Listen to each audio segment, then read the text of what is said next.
passar para o próximo, Dani, porque aí nós temos Internacional e Corinthians no sábado, também às 6h30 da noite. E aí, para começar a falar do Inter, eu já vou lá para Porto Alegre, né? Mauri, você abre então aí os trabalhos para falar do que esperar do Internacional, que vem de uma derrota dura no meio da semana, uma derrota de virada para o River Plate pela Libertadores, e um Corinthians que vem de uma situação oposta, né? Na tabela do Brasileirão, uma situação bem mais delicada, mas vem de uma vitória de virada pela Sul-Americana, que deu um ânimo novo para a equipe, mas que perdeu também a seu principal jogador, sua principal referência. O que você está imaginando desse confronto, Mauri? Pronto, Mauri. Nath, então, o foco do Inter não está no Corinthians. O Internacional está completamente voltado para a Libertadores, porque é terça-feira. É daqui, a gente está no dia 5, né?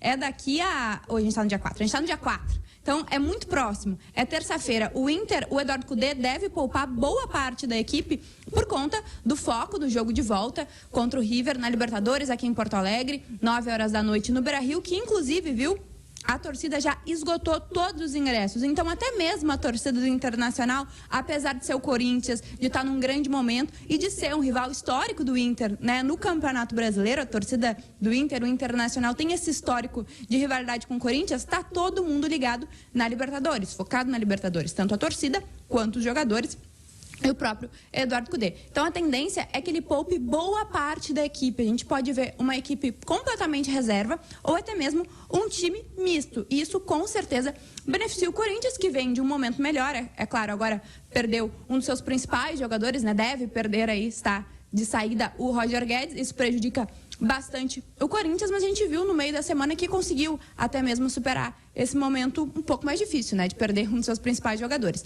Então, acredito, assim, o Inter tem a seu favor jogar em casa e tá tentando ter uma retomada com o Cudê, ainda não teve resultado, mas já teve um desempenho bem melhor. Primeiro tempo contra o River Plate, na última terça-feira, explica isso, né? Tá tendo desempenho, não tá tendo resultado, tá faltando um pouquinho ainda.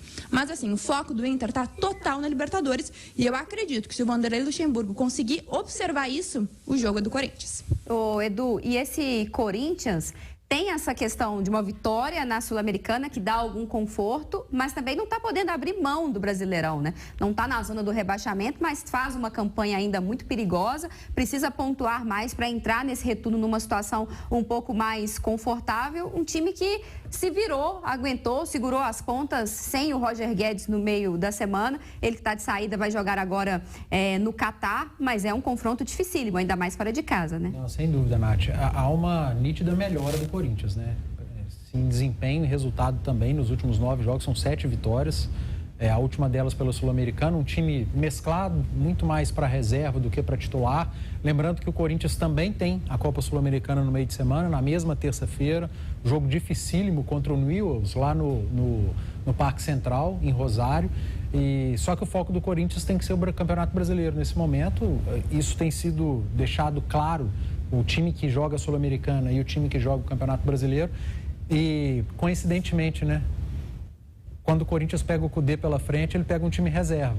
Já não deu muito certo quando o Cudê estava aqui no Atlético, meteu um time diferente na Copa do Brasil, foi eliminado. Agora, de novo, o Corinthians pela frente, o Cudê tendo a Copa Libertadores. Um jogo complicadíssimo pela frente contra o River Plate. E eu acho que está certo o Inter. Nesse momento tem que focar mesmo na Copa, está numa zona intermediária de Campeonato Brasileiro. O próprio Corinthians, que vem atrás do Inter, se vencer não alcança ainda. Então, acho que o Inter está certíssimo de poupar seus jogadores e o Corinthians está certíssimo de mandar a sua equipe principal, porque precisa sair dessa zona desconfortável, essa zona perigosa que está próximo de uma zona do rebaixamento. Então, a hora que estiver confortável no Campeonato Brasileiro, se conseguir levar a Sul-Americana adiante, ali na frente o Corinthians pode usar o time principal nas duas competições. E ainda tem a Copa do Brasil, né? Que é também, obviamente, uma preocupação e uma prioridade do Corinthians, que abriu vantagem, inclusive na partida da ida contra o São Paulo, né? A gente fala de momento ruim do Corinthians, né? Mas ele está nas 3 competições. Nas 3 competições, com uma possível final pela frente na Copa do Brasil e com muitas condições de avançar também na Copa Sul-Americana. Vamos para o próximo, Dani? Bom.